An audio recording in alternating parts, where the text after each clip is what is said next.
July 4th, 1776. America declares independence. But here's what they don't tell you. The Founding Fathers almost lost before they even started. One spy, one winter, one crossing changed everything. This is the real birth of America. The summer of 1776 was a season of disaster.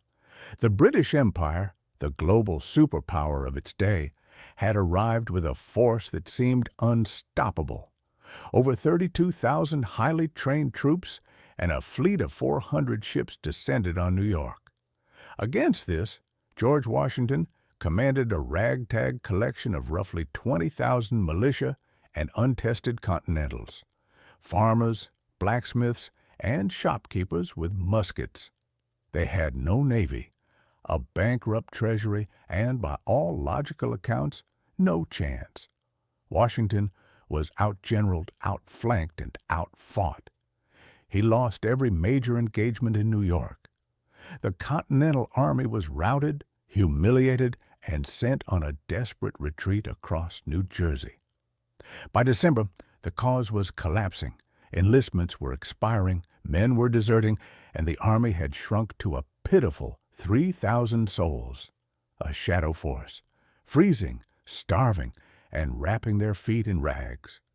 But Washington has a secret weapon, a spy ring so covert, historians only discovered it 200 years later. Thomas Paine, watching this despair, wrote the famous words, "These are the times that try men's souls." He wasn't kidding. Even Washington's own generals were secretly planning surrender.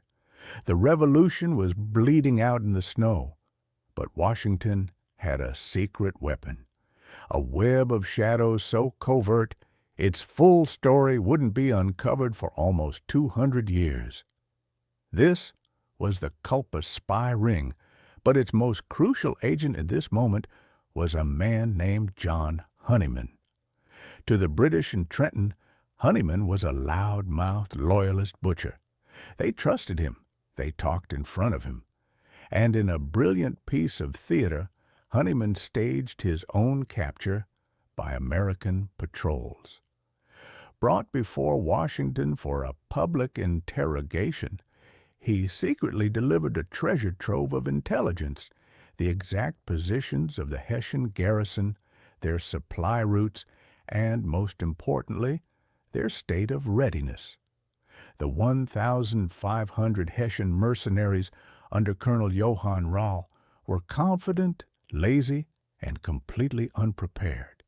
They saw the frozen Delaware as their natural shield, and on Christmas night they would be feasting, drinking, and letting their guard down. Washington now knew. He had one shot. December 25th, 1776. As the Hessians celebrated, Washington launched his impossible plan. 2,400 men, 18 cannons, and 200 horses began crossing the ice-choked Delaware River. This wasn't the calm, dignified crossing from the famous painting. This was a nightmare. A blizzard raged. The river was a torrent of ice the size of houses, threatening to smash their fragile Durham boats to splinters.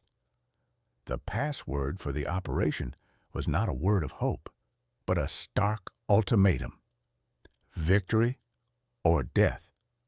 The crossing took far longer than planned.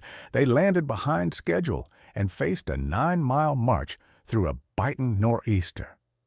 Historians record that the snow was stained red from the blood of soldiers who had no shoes, their frost-bitten feet leaving a trail of suffering. 2 men froze to death on the road. They arrived at Trenton at 8 a.m., a time when the Hessians were sleeping off their Christmas revelry. The attack was swift, brutal, and decisive. In a stunning 90-minute battle, the Americans achieved a complete victory.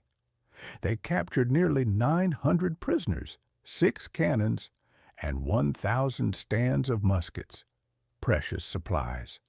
The victory at Trenton was more than a battle won. It was a revolution resurrected.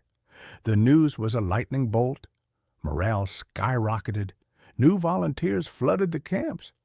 But the ripple effects were global. In France, King Louis XVI and his ministers saw proof that the Americans could actually win.